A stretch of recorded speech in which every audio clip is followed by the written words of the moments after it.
Peace, flockulators. The one that Abba sends to his people in his name, he brings glad tidings and good news when he comes. But I need you all, as the flockulators, the little flock, I need you all to understand how that news is perceived by the minds of men. Now, the truth of it is that it's glad tidings and that it's good news. But if men understood that that's what the one God sends was bringing, then would they kill? Would they stone? Would they reject? So let's get a good idea of how those ones that God sends to his people, let's see how they're received. All the way back in the Old Testament, we read about the prophets being mocked,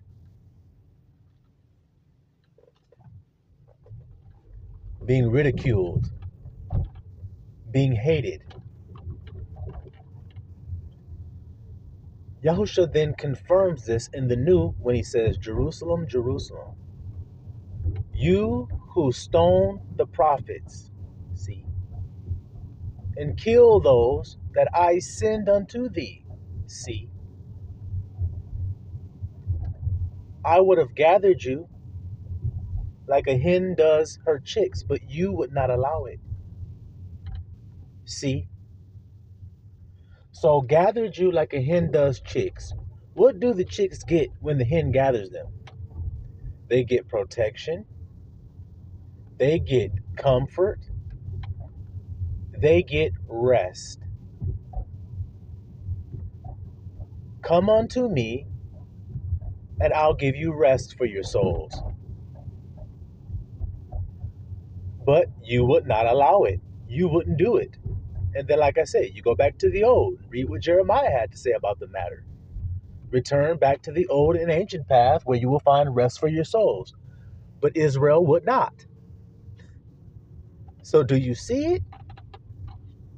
All of this would not, all of this rejecting, all of this stoning, all of this killing. If they knew the news was good news and it was glad tidings that they were receiving, why would they do all this rejecting and killing? That's what I'm asking you guys. Why do you think they do that? Now, these are the same people that say they love God. But notice, when someone from that God they say they love actually comes, they reject that person. Obviously, that means they reject God. We can confirm that in the Old Testament, that Israel rejects God. When they asked for a king, which was Saul, God said, they have not rejected you, Samuel, but they have rejected me. See it? So then, this is the proof that when you reject who God sends, you reject him. Now, we need to narrow this down and figure out why the people do this so that you can understand what's going on in the world that you live in. As to why people would have an issue with who God sends. Why wouldn't they listen? Why do they reject? Why do they kill this person? Well, ultimately, it boils down to fear.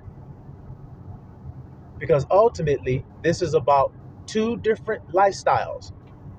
As I discussed in my last video, two different manner. You have to live, and there are offered to you two options on how to do that. This is why you read in the scriptures, choose this day who you will serve. Is it not written? Life or death.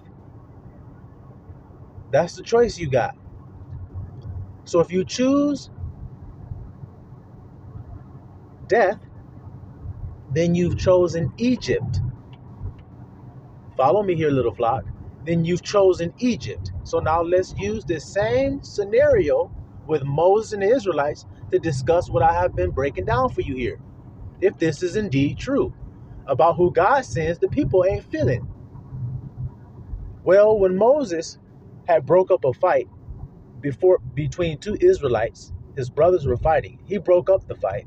When he did that, they turned and they started to rend him and say, "Who do you think you are? Who made you a ruler and a judge over us?" See? Who made you to rule over us? Now, could you guys answer that question for me? Who put Moses in his position? Did Moses himself think that he was the right man for the position? Look how that's going.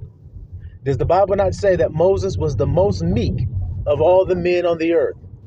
Meek means obedient. So then he was the most obedient man of all the other men on the earth. That's why Abba chose him. When Abba told him to do something, he did it. And he did that more than any other man did. So then that's why he was chosen. But then look at how the people received him. Who have made you a ruler and a judge over us? Huh? Then in another place, we see them in the wilderness saying, let's just stone Moses. Let's kill him. Now, when do they start to talk like this? And then you're going to start to see something start to open up in your mind. The Israelites start to talk about stoning and killing when they become afraid for their own life. Ain't that interesting as hell? Soon as the Egyptians were chasing after them and they got to the Red Sea and felt trapped, what did they say? You know, I ain't playing about what I'm telling you. I'm telling you nothing but the truth. What did the Israelites say? Oh man, this Moses, here they go blaming Moses. This Moses brought us out here to die. There weren't enough graves in Egypt? You had to bring us out here to die? Look at how they think. God did not bring you out of Egypt for you to die. You were dead already when you were in Egypt. You were not your own. You were dead. You did not have your own land. You were a slave. And now that Abba has delivered you out of that, now you're talking about it was better for us to go back to Egypt? Why would you say that? I need y'all to hear this nice and good. Why would the person say that? It was better for us to die in Egypt. For at least we had bread and wine. So then I've told you this is about two different lifestyles offered to you. One is death and one is life. Egypt is death. I've already broke that down for you. So that means when you were dwelling in death, you felt as though your life was taken care of and it was secure. But then when you were doing that, you found yourself complaining and all sad and angry because of the hard-ass labor you had to do to sustain that life. Ain't that true? I mean, yeah, you're right, grandson. I was at work and I hated going to that place every day. I hated suffering and putting on the mask every day and acting like I was happy when I was really miserable and smiling when I really wanted to cry and saying yes when I really wanted to say no. And in other words, not being true to yourself. So I understood that when I got delivered out of that, I celebrated. I was so happy to be free. I got to sleep in. I didn't have to rush on a clock and be held down by any of that bullcrap anymore. I was free as a bird. I was happy. All until my rent needed to be paid. Oh, why did you take me out of that job, God? It was better for me to have stayed there. At least my bills were paid. Can't you see that it's the same exact concept? It's no different. It's the same damn thing that the Israelites was doing. So they threatened to kill Moses. They said that Moses took them out there to die. They said that he had duped them and lied to them. In other words, if you say you brought us out here to die, then you lie. You said you come to save us and deliver us. You came to kill us. Look at this. So then deliverance to an Israelite sounds like death. I don't know if y'all can even hear that. I don't know if you can actually compute how important that is for you to hear that.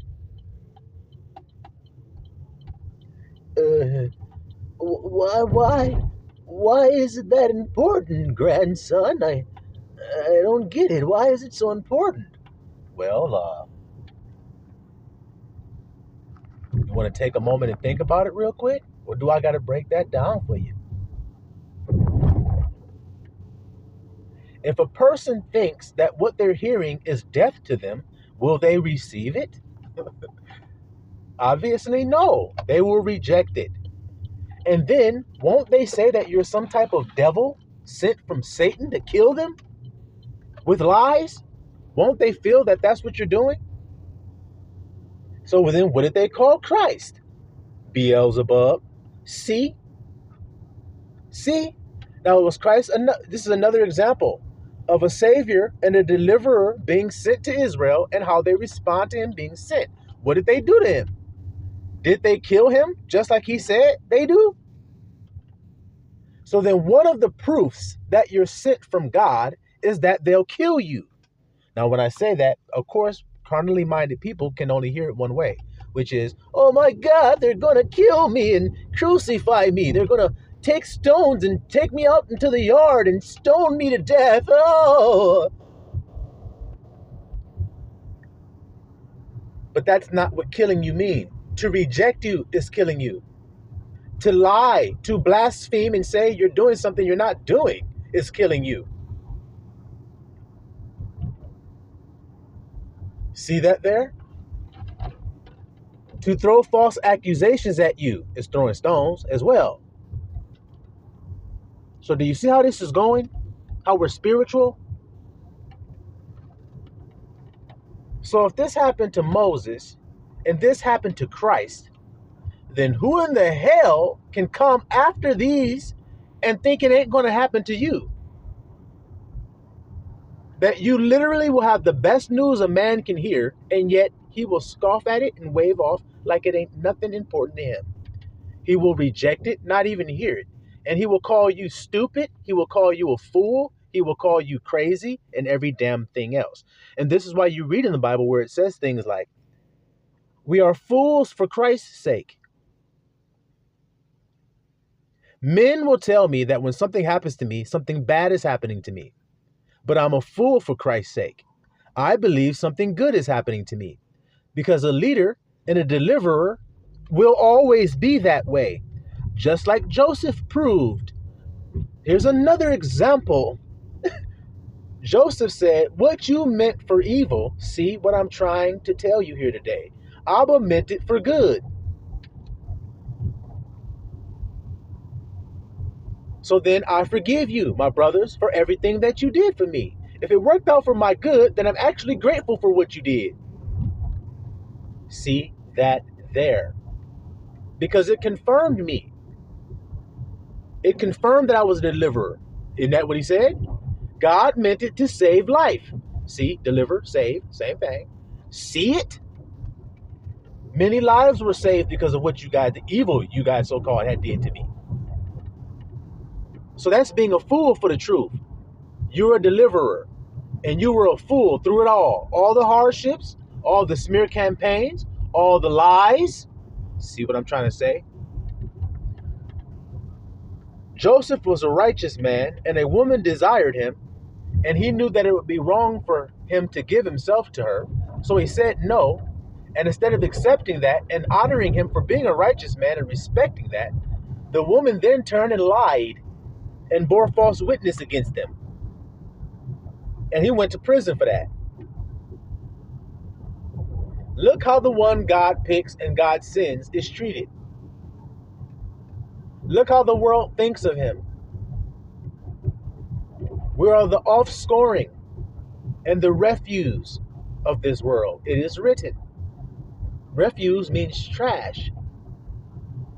Do y'all get how deep that is? So then the things that I'm saying today, the reason why it is not received by the world, as you all can see, that the world does not receive me, it doesn't receive what I have to say. This is why. My people think a man like me is stupid. My people do. I don't know what the rest of y'all think. I'm talking about my people, the Israelites. They think a man like me is stupid. Why? Because I've given my life up and I live on faith. And then when they see the hardships come of living on faith, then they say, see how stupid it was to do the faithful thing you did? See? Now, how do I know this? Because that's what the children of Israel did when Moses took them out into the wilderness. They perished and died in the wilderness. Why? Because God wanted them to? No, it says they perished because of their own unbelief. That's why. They were faithless. They did not believe the truth. So it is today. If a deliverer come to you telling you the truth, you will perish because you don't believe that. You think this person is talking nonsense and crazy. I'm sure you would think that if all you've ever known is to work hard and to labor to get bread. If that's all you've ever been taught, then when someone comes to you and says something like this, why are you so stressed out about your life? Why are you so stressed out about bills and feeding yourself and what clothes you're going to wear? Why are you so worried about that? You shouldn't worry about that at all, actually. Look how crazy that sounds in this world. Look at the world. Look how they're only focused on those things I told you not to be. So then imagine hearing me say, don't be focused on that. Well, then what about my life, grandson? See, there's another manner of life. I'm trying to tell you about it. But you think it's crazy. You think it's going to kill you to do it. To do what? To let it go, to have faith that God love you or provide for you, just like that bird Christ told you to look at. He the one said, look at the birds. They don't work, but your heavenly Father feed them. He takes care of them even though they don't toil, they don't spin. What does toil mean? What does it mean to be toiling? You know what it means. They don't do that and your heavenly Father still feed them. He still take care of them. And then he turned right to you and said, don't you know you're worth more than a whole flock of these niggas? You're worth more than a whole flock. And you think he won't take care of you? So then what manner is he revealing to you? The manner that God will provide for you without you laboring for your provision. That's what coming out of Egypt was about. They labored for their provision while they were in Egypt. But then they were taken out into the wilderness. And did they labor for the manna that fell from heaven? Come on. Did they labor for it? Just like you don't have to labor for the information that you get here at the School of Marvelous Light. You did not labor for it. It was given to you freely from heaven. Same thing with the manna. That's why Christ says, your fathers did eat manna and are dead. But this bread that God gives from heaven, a man will eat it and he'll never see death. He won't die. I don't believe that. I think physical bread and having an abundance of that is what keeps me alive. It keeps you alive temporarily. So temporarily doesn't mean you have life everlasting, does it? No, it doesn't.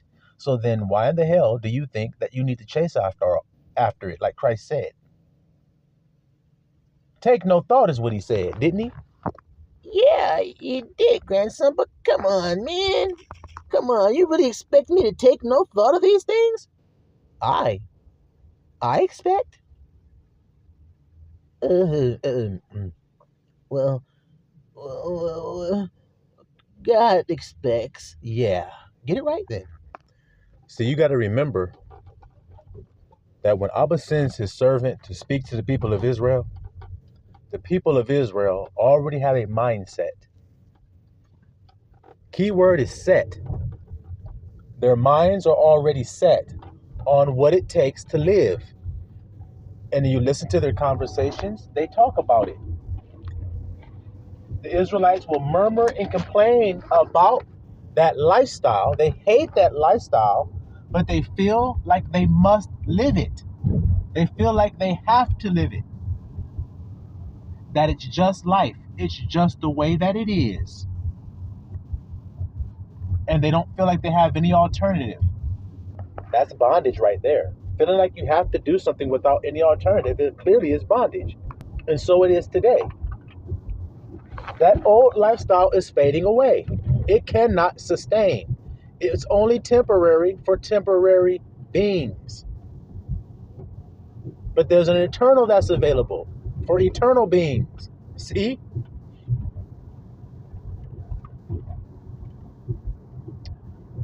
But this is foolishness to the world. And the scriptures tells you that. I can live without taking thought. Well, what do you think the Israelites were doing out there in the wilderness? Whenever they started to take thought, then they started murmuring. So then why take thought if it's going to cause you to murmur and complain? That's all it's going to do. How do I know? Because that's what the Israelites did. See?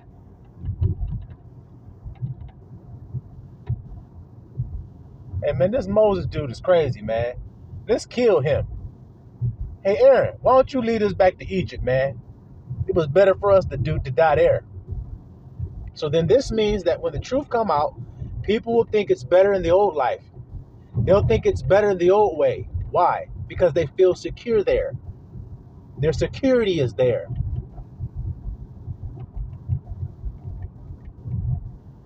That's what they think.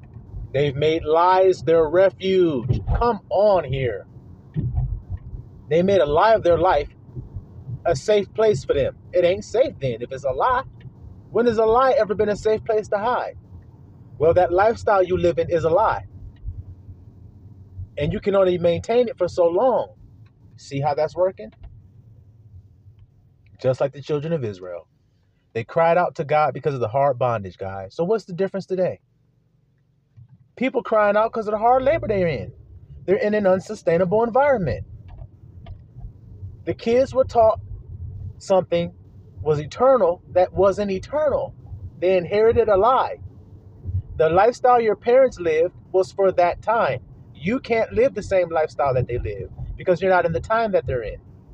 See? But they only taught you what they could teach you. And it was all lies. And that's what the scripture says that they're going to rise up and say. We inherited lies and things wherein there is no profit. See? This ain't strange what I'm saying to you. I'm calling you into a whole nother way of living. That is faith living. What were the Israelites called to when they were in the wilderness? To learn how to live on faith. To not worry about what they'd eat. To not worry about what they'd wear. Did their clothes wear out? No. See? Did they always have food? Yes. Did they always have drink? Yes. But look how many times they doubted whether they would. So I got to ask all you guys. They're doubting, they're complaining and murmuring. Was it justified at all?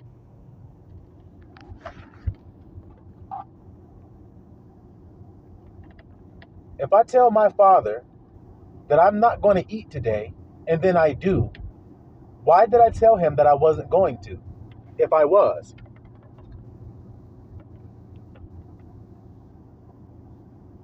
Now my question is, how do I know that I'm not? What makes me think I know that I'm not? Fear and doubt. That simple. So then who are you a slave to? Fear or love? Choose this day. Because one of those is life and one of those is death. Which one you think it is?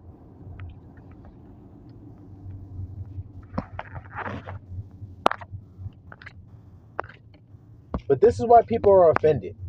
They're proud of what they've done to earn their lifestyle. A lot of them are. They're proud of what they've done to earn their lifestyle. I make 6 figures, man. I'm living good. Business is going good and everything. I got 4 or 5 properties and everything's going good. And you're telling me to give that up? Why do you keep saying I'm telling you something? Why do you keep saying that? I thought you knew the word. I thought you loved Christ. I thought you loved God. I do. So how come you're saying I'm telling you to do these things?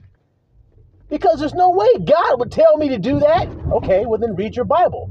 There was a rich man that had all kinds of goods. And he came to Christ and he said to Christ, I need you to hear what he said. Before we go any further, I need you to hear what that man said to Christ. He said, what must I do? And Christ said, keep the commandments. And that man said, I have. So then he should be justified. He shouldn't have to do anything else then, right? But then Christ says, if you will be perfect, then sell all that you have, give it to the poor and come and follow me. And he couldn't do that one damn thing. So how the hell are you really keeping the commandments then? Why do you say you're keeping the commandments if you can't do that one thing I asked you to do? How do you keep my commandments if you don't do what I command you to do? I and the Father are one. So who is telling that man to sell his goods and come and follow him? Who's saying that? That would be the Father. Yeah. But that man went away sorrowful, so then he couldn't do it. So then who is this God you say you love?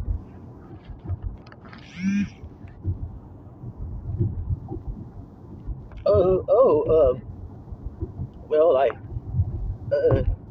didn't know he said that. Yeah, you did. Yeah, you did. Your heart is just far from him. That's the only difference. You don't believe. Why did Israel not enter into their promised land? It's so easy for unbelief. So then what is your problem today? You don't believe God. You believe what men told you you have to do to have life. You want to have a good life? I bet you hard work is going to be thrown in there somewhere. You want to have a good life? Then this is what you need to do. Well, Christ already told us what we must do. To believe on him. He said, don't worry about stuff. God knows you already. He knows what you need before you even ask him. So then, what do you think you need to be doing complaining, murmuring, doubting? And then you always see Christ says, where's your faith? O ye of little faith. So then I'll ask you guys, a person that only has a little bit of faith, will they rather live in Egypt or will they rather go out into the wilderness going to their promised land? What would they rather do if they're faithless? If they're faithless, they will not believe there is any promised land, and they will perish in the wilderness if they go, or they will say, I'm staying in Egypt. I ain't going no fairy tale trip. I can't see no promised land. How in the hell you say we got a land that's belong to us? We slaves, man. That's what we do. Look at this bullshit. We slave. We slave in Egypt. That's what we was made to do. No, it ain't. How can you be a slave in Egypt if God said you are a nation of kings and priests? How come you're being a slave?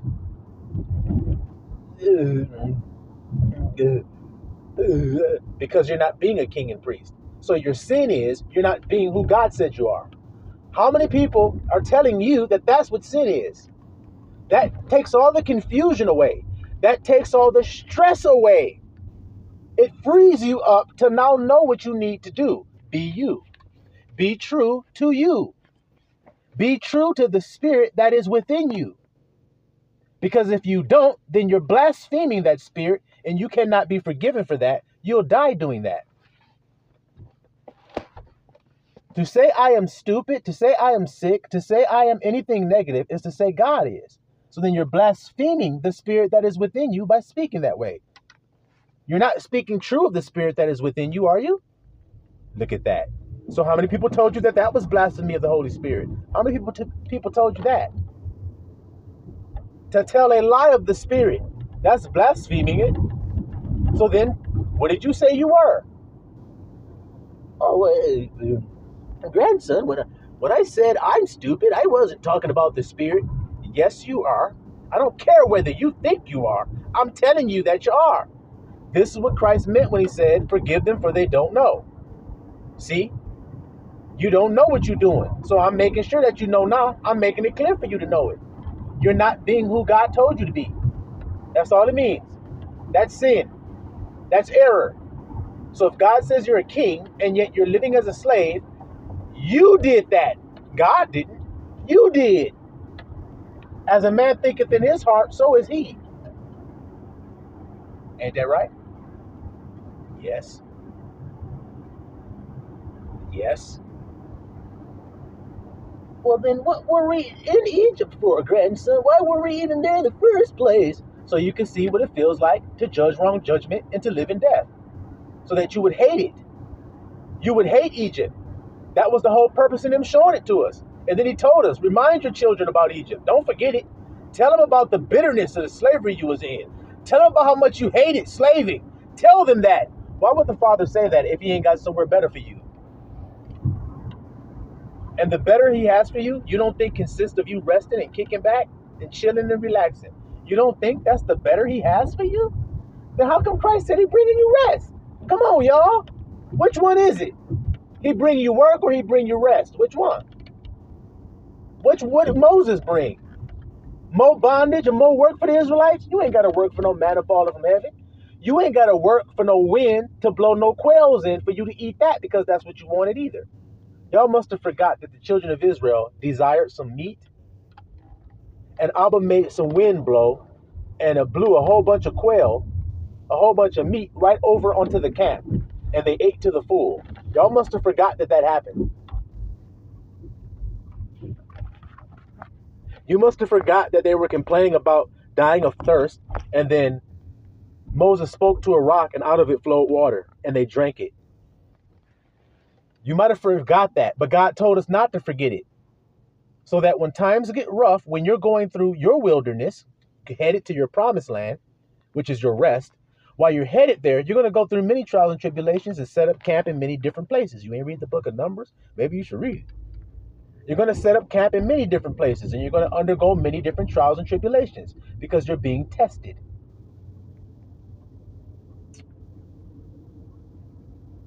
To see if you will keep Abba's ways. That's what he said. I want to see if you're going to keep my ways. My ways are faith. So in what ways was he seeing this?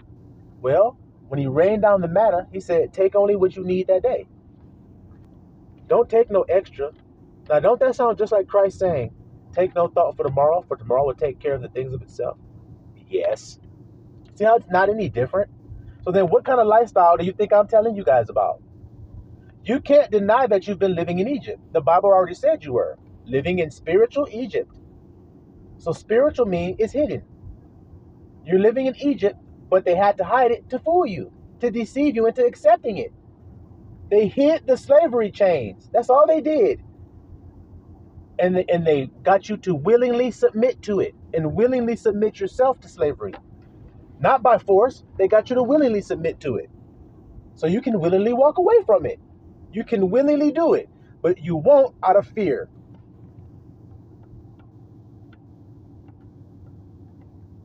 You take a frog, you put him inside of a container,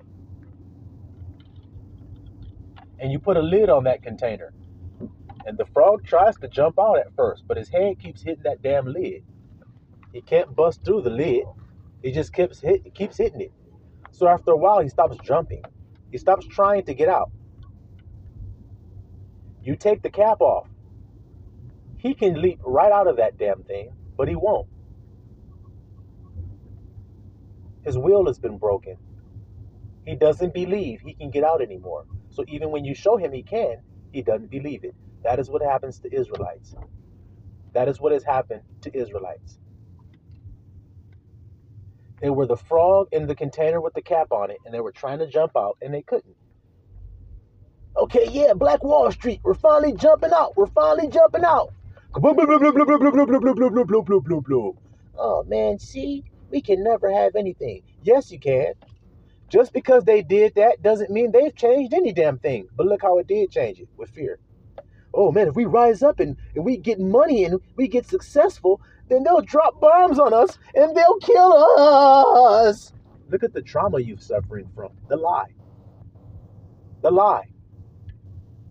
That they can stop God's work with some bombs. Have no fear for atomic energy. Why should you?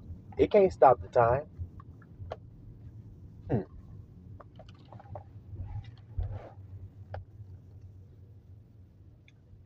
But this truth, that the cap is off now, that is what Christ said when he said the kingdom of heaven is at hand. The cap is off. You can jump out now. And that's what Moses came to do for the Israelites? Y'all can jump out of Egypt now. You ain't got to stay there no more. You can jump on out. It's better for us to go back in the container, man. It was safe there. At least that guy would drop a cricket down in there for me every now and again. See? I didn't even have to work hard. I mean, he would drop a cricket for me. Ain't that something? So because he dropped the cricket for you, that mean he love you? He got you trapped in a container. I took the lid off and let you free, and you think I hate you. You're ready to kill me. How about that guy that put the cap on the lid? Why you ain't talking about killing him? You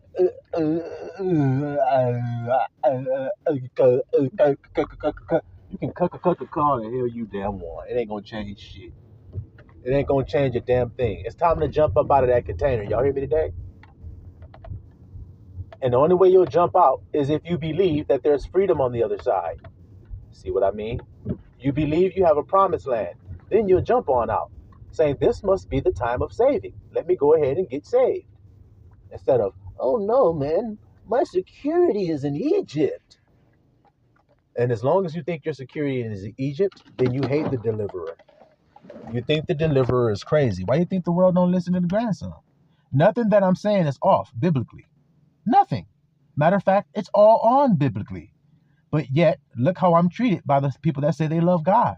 Look how I'm treated by so-called people that say they love Christ. They don't even know me. They don't even think about me. They don't care about me. They don't listen. And then when I'm brought up to them, they consider me to be evil, wicked, not of Christ, not of God. See how that works? So what does that mean about me truly then? See how you got to be willing to endure that heat to be who you actually are? And do you see why people are so scared to be who they are? Because of what I've just described to you. People want to kill you. People will throw stones at you. People will call you crazy. People will call you a devil. People will call you all kinds of wicked damn things. Because Christ said, if they have called me, the head of the house, Beelzebub, what will they call you?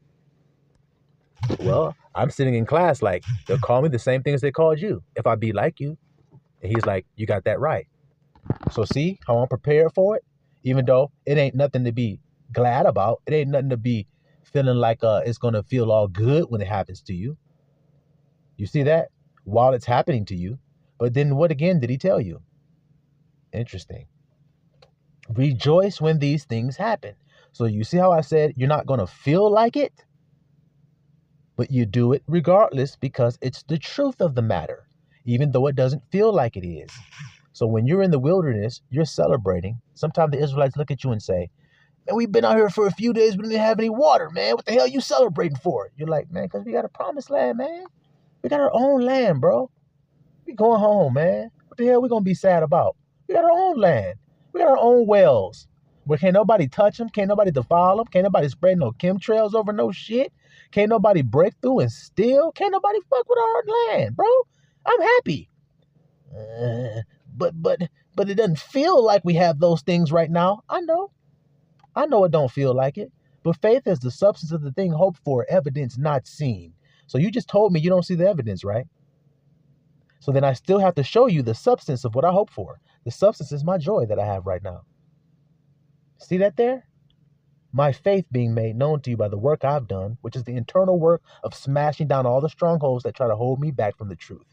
That I am free, that I am loved, that I am blessed, that I am living in affluence, that I'm living a lavish, beautiful lifestyle. Don't care what nobody got to say about it. Don't care what a nigga done said or what a nigga do. My Abba good to me, just like Joseph said. So do y'all hear me today, little flock?